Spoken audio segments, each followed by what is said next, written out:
ఇలాంటి పిచ్చి బెదిరింపులు కానీ పనికిమాలిన బెదిరింపులు కానీ దయచేసి చేయకండి. తాటాక చప్పులకి ఇక్కడ ఎవరు భయపడేవారు లేరు. ఇంకా సంస్కారం ఉంది కాబట్టి, మాట మీద గౌరవం ఉంది కాబట్టి ఇంకా చాలా పద్ధతిగా మాట్లాడుతున్నాం.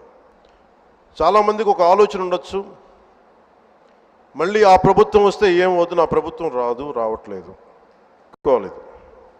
మీరు కనుక ఇలా అలాగే ప్రత్యేకించి రోడ్ల మీదకి వచ్చి బ్యానర్లు పట్టుకొని గొంతుకులు కూసేస్తాం, సినిమాలు చెప్పడానికి చాలా బాగుంటాయి ఇవి.